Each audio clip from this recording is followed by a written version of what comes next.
Hermann Bavinck, que fue un teólogo del siglo XIX, escribió lo siguiente. Prestemos mucha atención a sus palabras. Él dijo, todas las criaturas derivan su existencia de los demás. Por tanto, no tienen nada de sí mismas. Tanto en su origen como también en su desarrollo y vida posteriores son absolutamente dependientes. En resumen, lo que Babin decía es que todas las criaturas son absolutamente dependientes. Y en mi opinión, pienso que esto es muy cierto y real. Un hecho que no podemos negar. Todos aquí, mis hermanos, tenemos algo en común y eso es que no nos dimos la vida a nosotros mismos. No nos dimos la vida a nosotros mismos. Nadie puede decir aquí, yo existo por mí mismo. Nosotros nacimos o llegamos a la existencia porque alguien más existió antes que nosotros.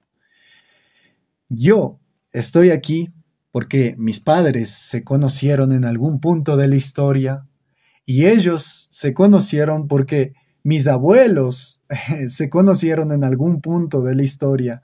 Y así podría trazar mi árbol genealógico, una cadena en retrospectiva y ver a mis bisabuelos, a mis tatarabuelos, a mis tatarabuelos, hasta llegar a los primeros seres humanos, mis primeros padres, Adán y Eva.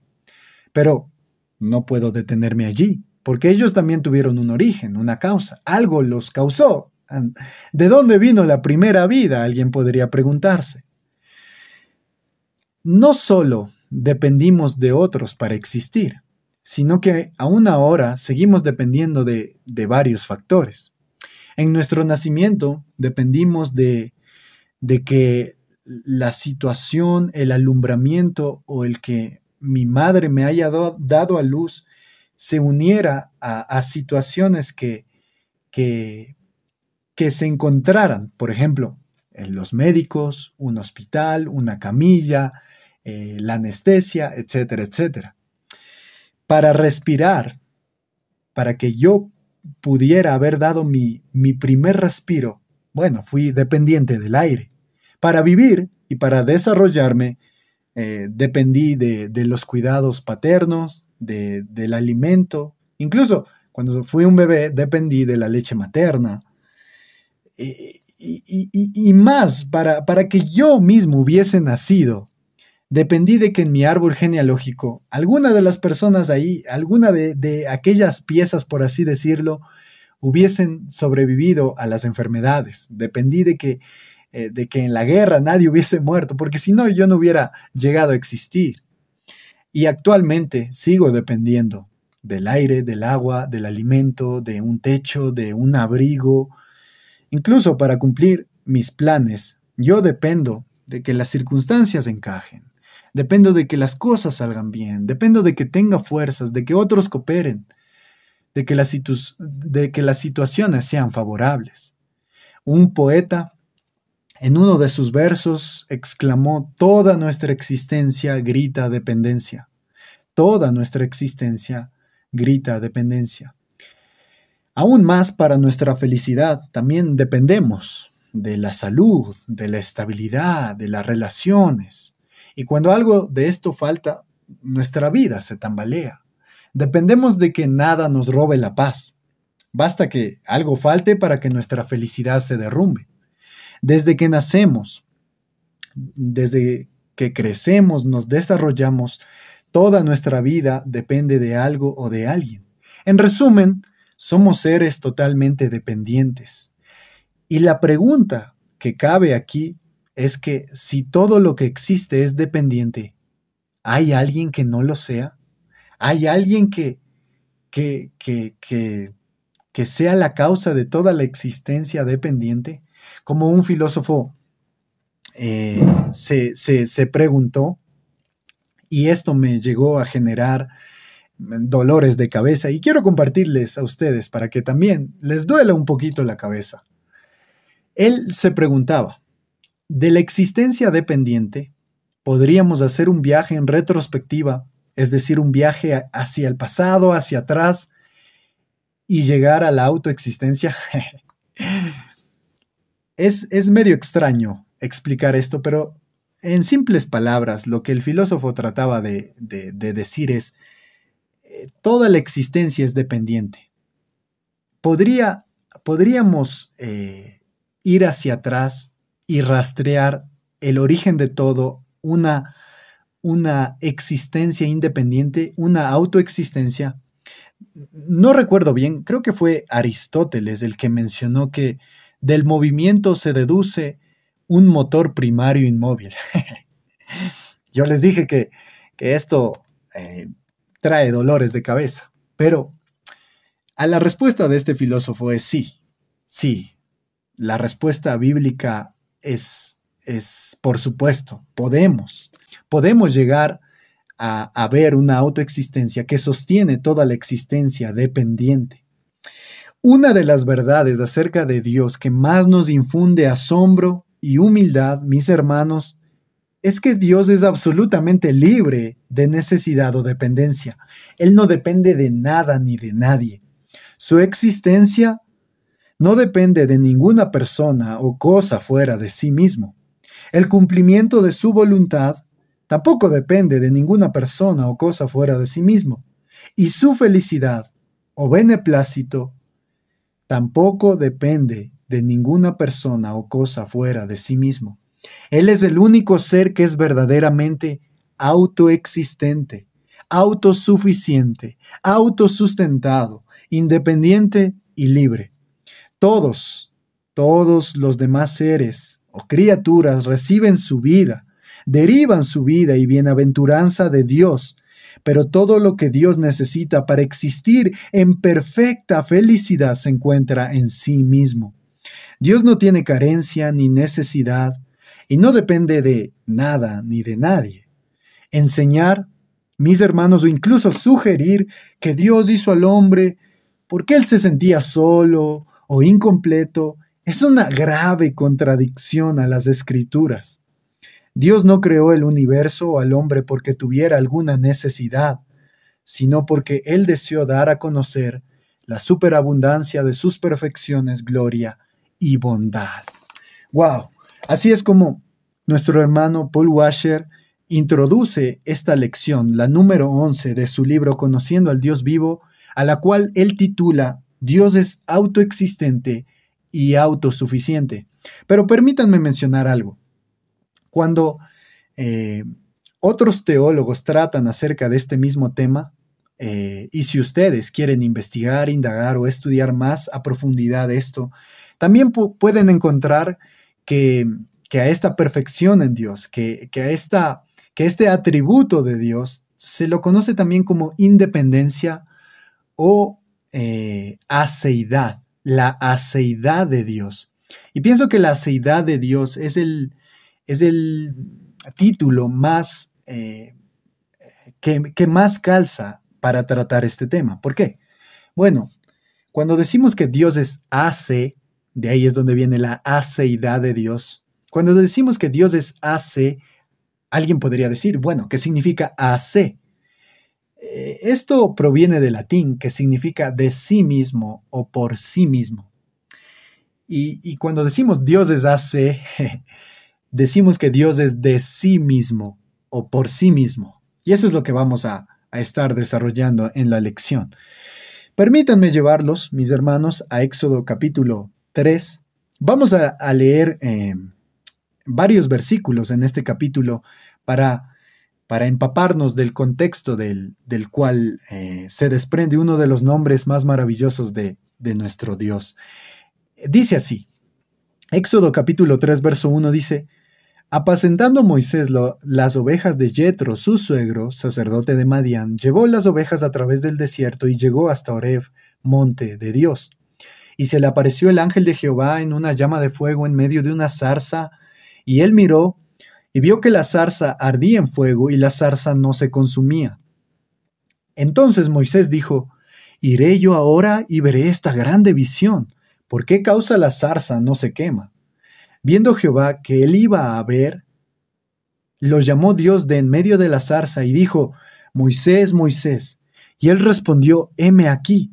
Y dijo, no te acerques, quita tu calzado de tus pies, porque el lugar en que tú estás, tierra santa es. Y es aquí donde quisiera traer una reflexión antes de adentrarnos más al desarrollo de la autoexistencia de Dios o de la aceidad de Dios. Mis hermanos, siempre que nos encontramos frente a la contemplación del carácter, la naturaleza, la esencia de Dios, debemos quitar el calzado de nuestros pies, porque el lugar al cual nos estamos acercando es tierra santa. Y así es, debemos verlo con profunda reverencia, porque esto nos humilla, de verdad nos hace ver tan pequeños, tan ínfimos delante de la grandeza de nuestro Dios. Pero bueno, continuando con el relato en Éxodo 3, después de que Moisés ve esta zarza y de que Dios le dice, no te acerques, quita el calzado de tus pies, Dios empieza a hablarle a través de la zarza y se presenta a Moisés y le dice, mira, yo soy el Dios de Abraham, de Isaac, de Jacob, y he escuchado la aflicción de mi pueblo que está en Egipto, he visto a los israelitas que están clamando a causa de los egipcios que los están esclavizando y ellos están en angustia. Así que el versículo 10 dice, ven por tanto ahora, Moisés, y te enviaré a Faraón, para que saques de Egipto a mi pueblo, los hijos de Israel. Lo que estamos observando aquí es el llamado de Moisés. Dios le está diciendo, hey, ven Moisés, tú vas a ser el libertador de los israelitas. Yo te voy a enviar a Egipto y tú los vas a sacar de la mano de Faraón. El versículo 11. Entonces Moisés respondió a Dios, ¿quién soy yo para que vaya a Faraón y saque de Egipto a los hijos de Israel? Y él respondió, ve, porque yo estaré contigo, y esto te será por señal de que yo te he enviado. Cuando hayas sacado de Egipto al pueblo, serviréis a Dios sobre este monte. Dijo Moisés a Dios, he aquí que llego yo a los hijos de Israel y les digo, el Dios de vuestros padres me ha enviado a vosotros. Si ellos me preguntaren, ¿cuál es su nombre? ¿Qué les responderé? Y aquí está, mis hermanos, el versículo 14 es el texto de nuestra lección. Y respondió Dios a Moisés, yo soy el que soy. Y dijo, así dirás a los hijos de Israel, yo soy, me envió a vosotros. En las Escrituras, como mencionaba en la anterior lección, un nombre tiene gran significado. Es importante, mis hermanos, que nosotros prestemos atención a los nombres bíblicos. Cuando nosotros vemos en la Biblia un nombre, no debemos pasarlo por alto, porque es importante. A menudo un nombre en la Biblia revela algo acerca del carácter de quien lo lleva. Los nombres en la Biblia no están así porque sí. No, un nombre en la Biblia no está porque suene bonito. No, sino porque revela algo acerca del carácter de quien lleva este nombre. Y aquí, mis hermanos, no estamos viendo cualquier nombre, sino que estamos viendo el nombre de Dios mismo. ¿Cómo se autonombra Dios? Cuando Moisés le pregunta, ¿cuál es su nombre? Dios le responde, yo soy el que soy. Y este es el nombre que se atribuye Dios a sí mismo. Y este nombre nos comunica algo acerca de su autoexistencia. La idea que nos transmite la declaración yo soy el que soy es que la existencia es un atributo de la naturaleza misma de Dios. Es un atributo de la naturaleza misma de Dios. Esto quiere decir que Dios no depende de nada para existir. Él existe por sí mismo y de sí mismo. Y es por eso que llamamos a este atributo la aceidad de Dios, porque Dios es de sí mismo. Su existencia es de sí mismo y por sí mismo. A diferencia del hombre, Dios no determina existir ni hace un esfuerzo para existir. Él simplemente es. Este nombre, yo soy el que soy, mis hermanos, nos demuestra que la existencia de Dios no fue causada, ni depende de algo o alguien fuera de sí mismo. No fue causada, mis hermanos. Eh, cuando, cuando, cuando nos adentramos un poco más a meditar acerca de esto, cuando decimos que la existencia de Dios no fue causada, estamos diciendo que, que su existencia no tiene razón de ser, sino que Él mismo existe porque Él es, porque su naturaleza es existir. Él tiene dentro de sí mismo el poder de ser. A eso es lo que nos referimos.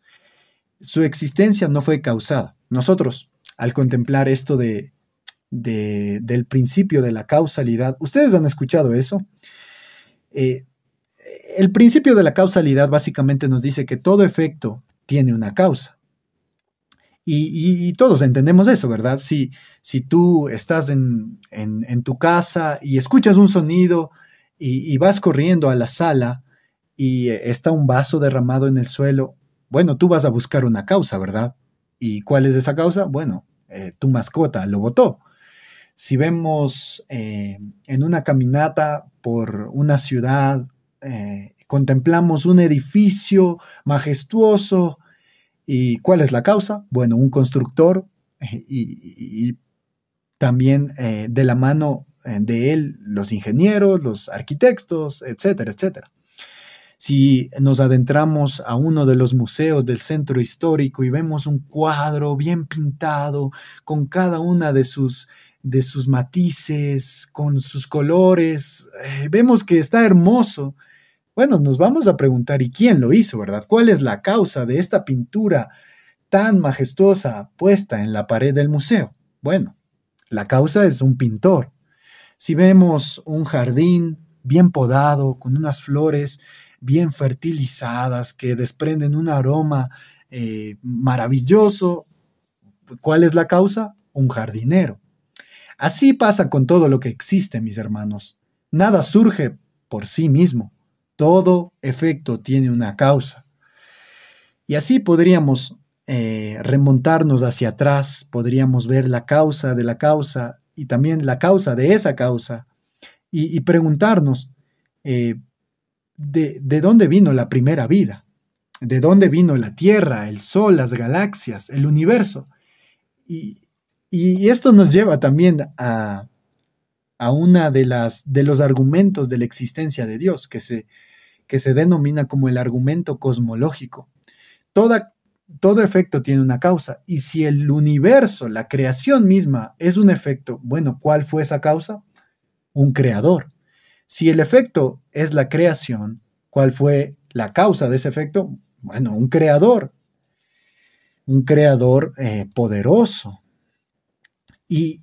Pero si seguimos tirando de esa cadena y vamos hasta el creador mismo, ¿cuál es la causa del creador?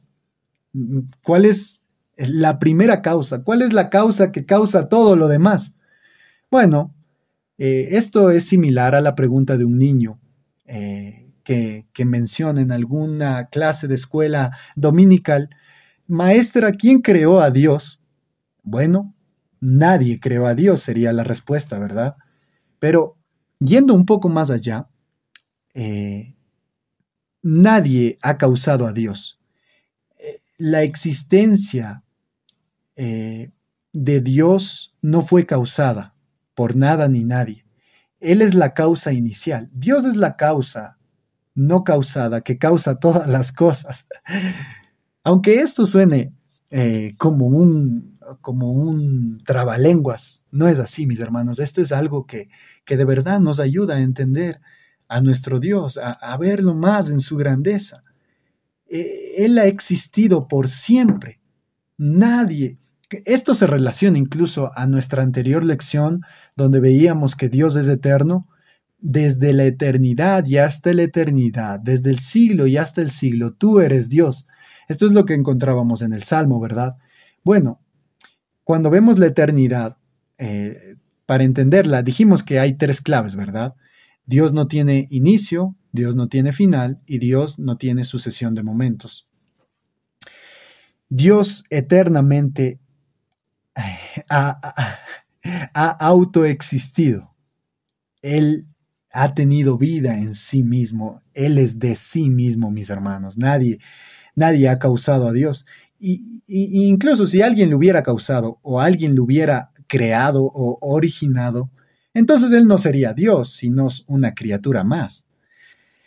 La pregunta parte de una confusión, porque los humanos y más aún aquellos que tratan de decir no, Dios no existe, ellos piensan que Dios está en la misma categoría que nosotros y esto no puede ser verdad. Dios es otro, Dios es trascendente, Él trasciende toda nuestra capacidad, incluso intelectual, porque no podemos comprender la autoexistencia, cómo Él ha autoexistido desde siempre y seguirá autoexistiendo hasta siempre. Nunca dejará de autoexistir. Él tiene dentro de sí mismo el poder de ser. Todo lo creado necesita una causa. Dios, en cambio, es el no creado, el eterno, el yo soy el que soy. Y esto es lo que nos demuestra este nombre. Que la existencia de Dios no fue causada ni depende de algo o alguien fuera de sí mismo. Es la naturaleza de Dios existir. Y por eso Él simplemente es. Él simplemente es sin ningún esfuerzo. Dios no tiene ninguna necesidad que deba satisfacer, vacío que deba ser llenado, ni propósito que requiera de la ayuda de otro. Y aquí es cuando quiero presentarles una ilustración, no sé si es ilustración, pero el pastor Héctor Bustamante de la Iglesia Bautista Reformada de Guadalajara trajo este pensamiento que de verdad me impactó. Él dijo, miren este nombre, yo soy el que soy. Dios llama a Moisés desde una zarza y desde esta zarza Dios se revela a Moisés. Y cuando Moisés vio esta zarza, él dijo, esta llama no se consume, tiene existencia sin necesidad de algo. Moisés, lo que sucede es que estaba contemplando algo del nombre de Dios en la zarza. Yo soy el que soy. El nombre yo soy es como la zarza ardiendo. Está encendido, pero no necesita algo para consumir. Está encendido por sí mismo. Les aseguro, mis hermanos, que nadie ha visto algo similar. Nunca han contemplado fuego que no necesita ningún combustible. Para que el fuego exista, necesita, o depende, mejor dicho, de otros factores. Pero aquí Moisés estaba viendo un fuego autoexistente, por así decirlo. Y esto de verdad fue algo impresionante porque no lo había visto de esta manera. Pero no sé si lo tomó como una ilustración, pero está muy bien elaborado. Esta zarza, este fuego, estaba encendido y no necesitaba algo para consumir. Y así mismo podemos hablar de Dios. Dios no necesita algo para su existencia. Él es autosuficiente en sí mismo. Y vamos a seguir indagando en esto, pero noten lo siguiente. En 1 Corintios 15:10, el apóstol Pablo declaró algo que puede decirse de todos los hombres. Yo lo puedo decir, tú lo puedes decir, él lo puede decir. Por la gracia de Dios soy lo que soy. ¿Notan eso? Yo he llegado a la existencia. Yo soy lo que soy por la gracia de Dios. Pero Dios, y solo Dios es capaz de decir, yo soy el que soy. Yo soy el que soy. Yo no puedo decir, mis hermanos, yo soy el que soy. No, sino que yo digo, por la gracia de Dios soy lo que soy. Pero Dios es el único que puede tener el nombre yo soy el que soy en virtud de sus propias perfecciones y su poder.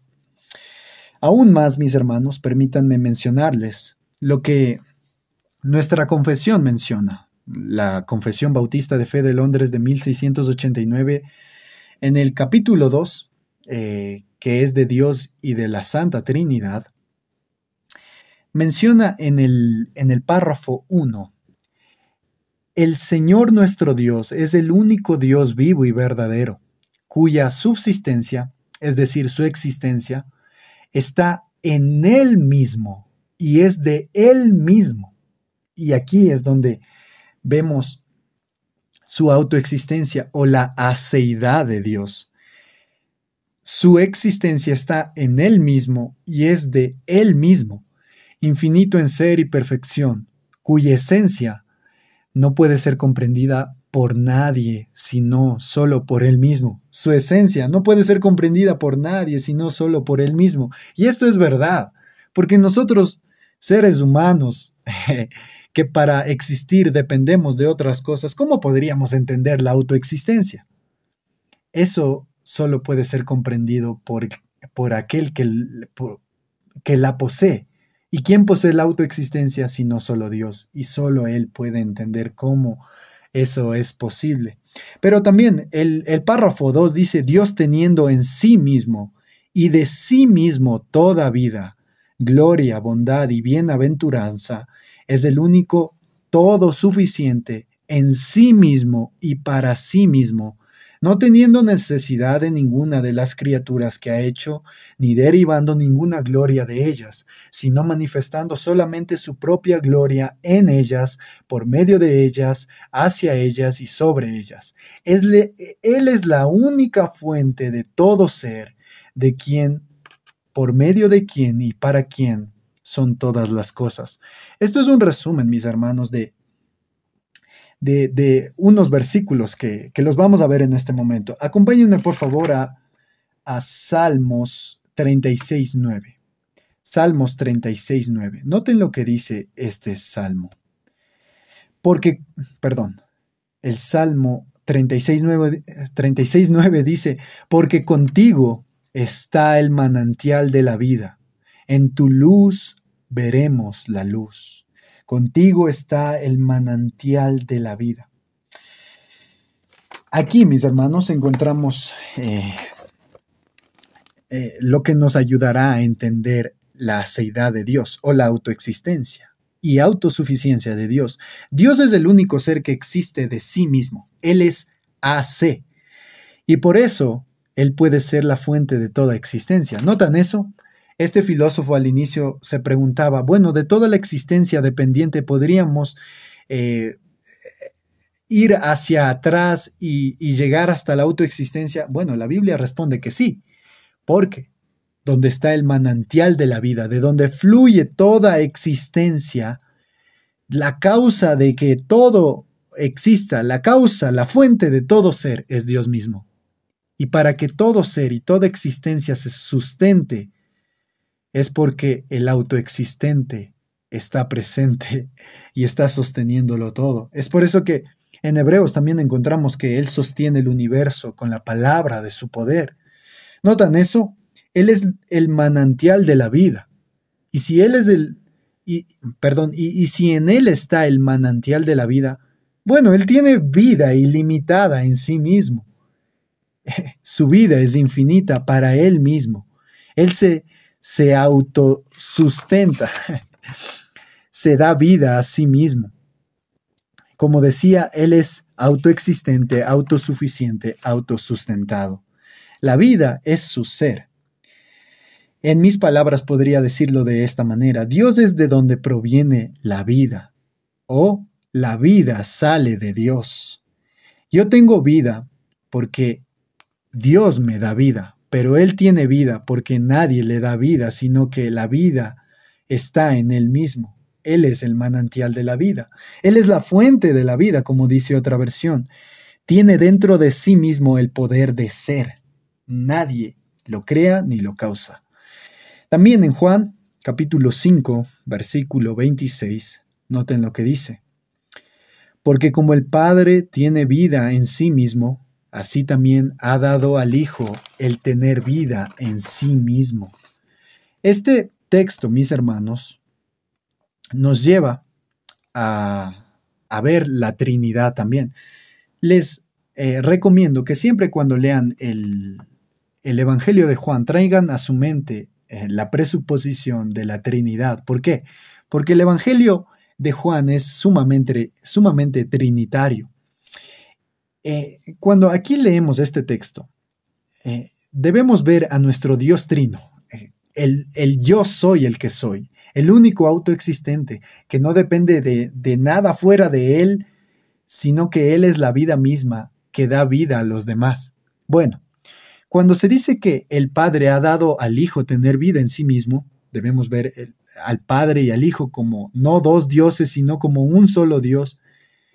Pero aún así vemos que las personas son distinguibles dentro de esta Trinidad. Bueno, Dios el Hijo posee la misma autoexistencia que el Padre, porque es solo un Dios, recuerden eso. Es un misterio, pero es lo que debemos esforzarnos por entender. Dios el Hijo posee la misma autoexistencia de la naturaleza divina que el Padre. Y esto es lo que nos dice.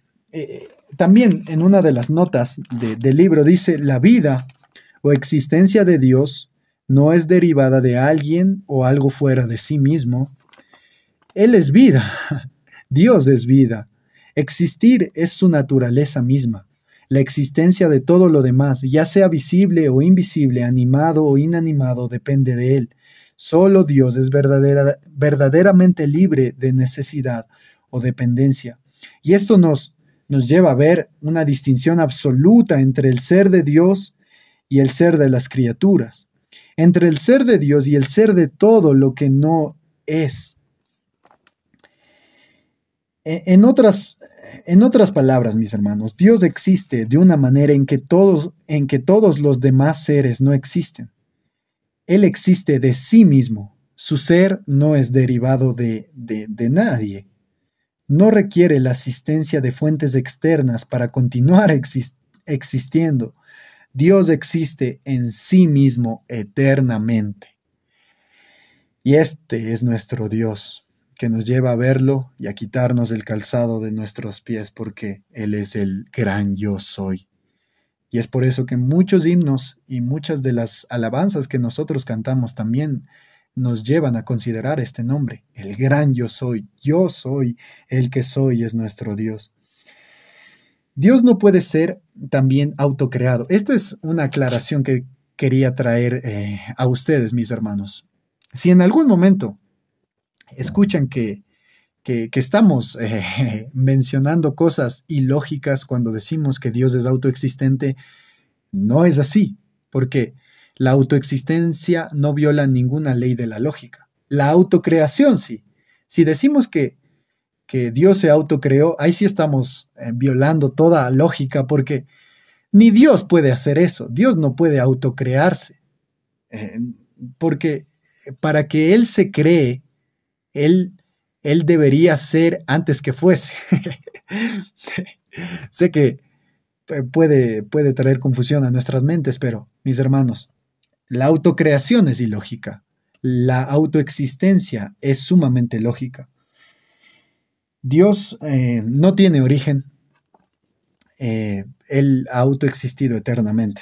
No sé, incluso mis palabras no pueden llegar a expresar todo lo que quisiera decir, porque Dios es inefable.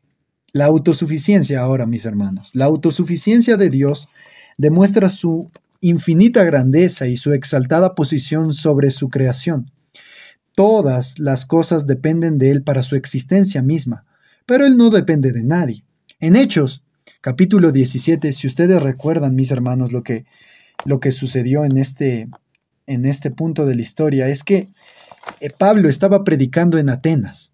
Y él vio cómo esta ciudad estaba rodeada de ídolos, pero en un punto él empieza a predicar y señala que el Dios verdadero no es como los ídolos limitados a templos, sino que el Dios es el creador y Señor soberano de todo lo que existe.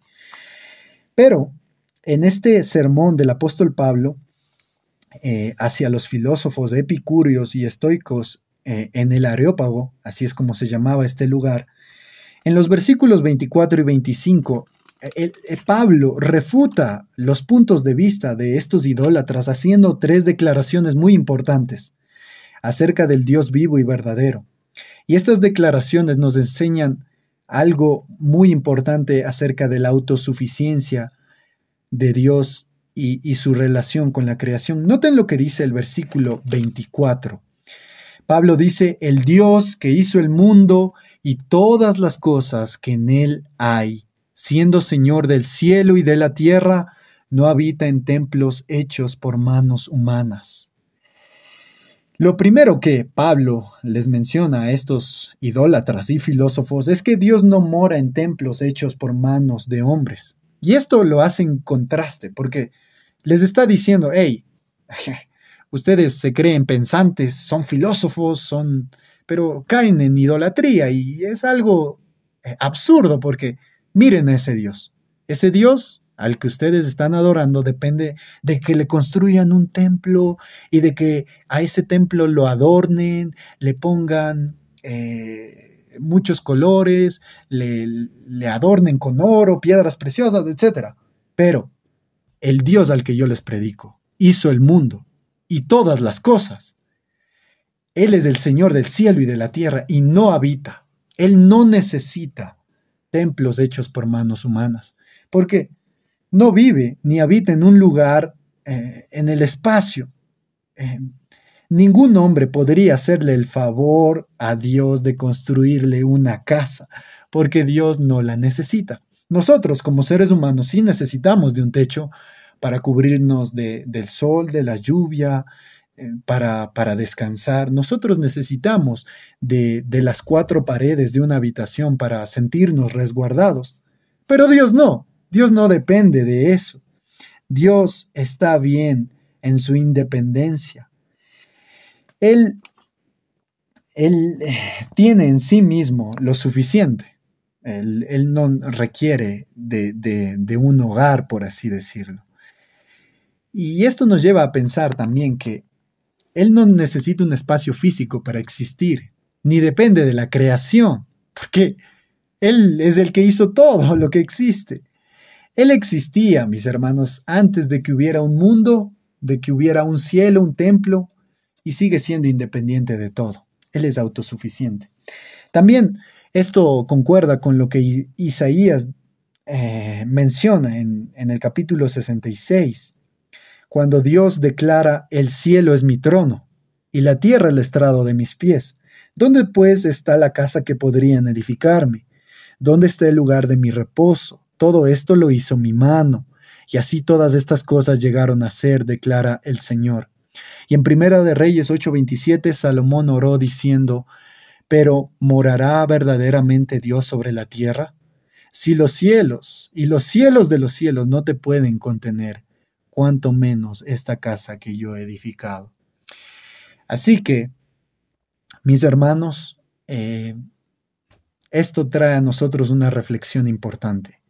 Cuando nosotros asistimos al templo el día domingo, a la adoración pública, al culto familiar, ese lugar, ese espacio, no está conteniendo a Dios. Dios no lo necesita. Dios no necesita de una edificación, de una construcción, de un edificio. Dios no habita allí, no mora allí, porque un espacio no puede contener a Dios. Pero cuando nosotros nos reunimos, Dios habita en medio de las alabanzas de su pueblo, es lo que dice el salmista. Porque nosotros somos templo del Espíritu Santo. Y recuerden que el Espíritu Santo es Dios. Y Dios, en su presencia especial, cuando estamos congregados el día domingo, Él viene favorablemente y nos bendice. Envía bendición y vida eterna allí donde su pueblo se reúne. Pero Él no necesita de la construcción. Y así es que la iglesia podría reunirse en un campo sin paredes y allí estaría la presencia de Dios. Podría reunirse como una iglesia que conozco que se reúne en una escuela y ahí también está la presencia de Dios. podría reunirse en un garage de algún hotel y ahí también estará la presencia de Dios, porque Dios no puede habitar. ¿Dónde está el lugar de mi reposo? Todo esto lo hizo mi mano, dice Dios. Pero también en el versículo 25, cuando Pablo sigue declarando este sermón a los filósofos idólatras de Atenas, él dice en el versículo 25, ni es honrado por manos de hombres como si necesitase de algo. Y aquí vemos que Dios no es servido por manos humanas. Mis hermanos, nosotros como seres humanos, incluso como hijos de Dios, como siervos, no podemos hacer nada para ayudar a Dios. No aumentamos nada a Dios con nuestro servicio. Es por eso que nuestro Señor Jesús mencionaba, cuando hayáis hecho todo lo que se les ha pedido decir, ustedes deben decirse a sí mismos, siervos inútiles somos, porque lo que nos han pedido hemos hecho. No podemos ser, existe una palabra aquí con la cual me crié, que es comedido. Tú no puedes ser comedido con Dios. Y comedido me estoy refiriendo a una persona que hace algo más de lo que le piden, que siempre está dispuesta a colaborar, a servir, a ayudar, a siempre está haciendo algo por el beneficio de otra persona. Bueno, con Dios no podemos ser comedidos porque no podemos beneficiar con algo en nuestro servicio, incluso nuestras ofrendas. Dios no necesita nuestras ofrendas. Aunque Él lo ha mandado, sí, lo ha requerido en su palabra y vemos que es un mandato, pero ¿para qué requeriría Dios nuestro dinero? Él es el dueño del oro y de la plata. Los humanos no podemos hacer nada para ayudar a Dios, no podemos darle nada que Él no nos dé primero. Es imposible, y esto lo dijo Arthur Pink, es imposible poner a Dios bajo obligaciones para con la criatura. Dios no gana nada de nosotros. Y en Job 35, noten lo que dice, mis hermanos. Job capítulo 35, el versículo 7 y 8 dice, si fueres justo, y esto se refiere a si haces bien, si te portas bien, si obedeces lo que Dios te pide, si fueres justo, ¿qué le darás a Él? ¿O qué recibirá de tu mano? Al hombre como tú dañará tu impiedad. Y esto nos hace ver, ¿no? Si nosotros nos portamos mal, si somos desobedientes a los mandamientos de Dios, a nuestros semejantes, al hombre como nosotros dañará nuestra impiedad. Al hombre como tú dañará tu impiedad, y al hijo de hombre aprovechará tu justicia. Pero ciertamente Dios, quien es bendito enteramente en sí mismo, nuestra obediencia no lo beneficia en nada, ni tampoco nuestra desobediencia. No es que Dios se lamente o se ponga triste y diga, ay, ¿por qué no me obedecen? Me siento tan mal. No, jamás podríamos ver a nuestro Dios de esta manera, mis hermanos. Dios es independiente. Todo lo que hagamos por Él o lo que dejemos de hacer por Él no le afecta en lo más mínimo. Aunque sí, no podemos negar que Él se agrada en nuestra obediencia y Él se desagrada en nuestra desobediencia. Pero no podemos añadirle nada a su esencia. Nosotros lo glorificamos a Él, sí, pero no es que le añadimos gloria, sino que hacemos ver su gloria a otros. Hacemos que otros lo honren a Él. Pero también, noten lo que sigue diciendo el versículo 25. Pablo sigue en su sermón en Atenas, en el Areópago, dirigiéndose a los filósofos, noten, a pensadores, a aquellos que decían ser sabios. Él les dice, Dios, pues Él es quien da a todos vida y aliento y todas las cosas. Dios es quien da a todos vida y aliento y todas las cosas. Mientras que Dios no depende de nada, todas las cosas dependen de Él. La vida, los latidos de nuestro corazón, el hecho de que tu corazón siga bombeando sangre a todo tu cuerpo, es porque Dios te da la existencia, Él te da la vida, Él, Él sigue manteniendo el aire, Él da la existencia misma de todas las cosas. Él hace salir el sol, Él hace caer la lluvia, y ese sol y esa lluvia mantiene viva la vegetación que, que se desarrolla para que en algún momento sirva de alimento para aquel ganado o para aquella gallina que en algún momento crecerá y se desarrollará para que nosotros podamos tener alimento. ¿Notan eso? Dios es el que da a todos vida y aliento y todas las cosas.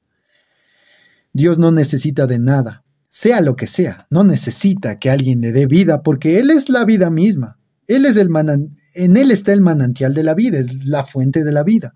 No necesita de nada ni de nadie que Él creó. Y así es como podemos ver que Él no nos necesita. Y es por eso que es una grave contradicción a las Escrituras decir que Él creó al universo, al hombre, porque tuviera alguna necesidad o porque se sentía solo o incompleto. No, Él nos creó por un acto soberano de su voluntad, para mostrar la superabundancia de sus perfecciones, de su gloria y bondad. Él no nos necesita ni necesita nada de nosotros, y es por eso que podemos concluir nuestro estudio de la autoexistencia y autosuficiencia de Dios, o como algunos teólogos del pasado y actuales también mencionan, la aceidad de Dios. Podemos considerar el Salmo capítulo 50. El Salmo capítulo 50, leeremos el verso 8 hasta el 15, donde dice... Bueno, permítanme mencionarles un poco el contexto de lo que estaba sucediendo aquí. Este salmo está corrigiendo la idea de que los sacrificios son para alimentar a Dios.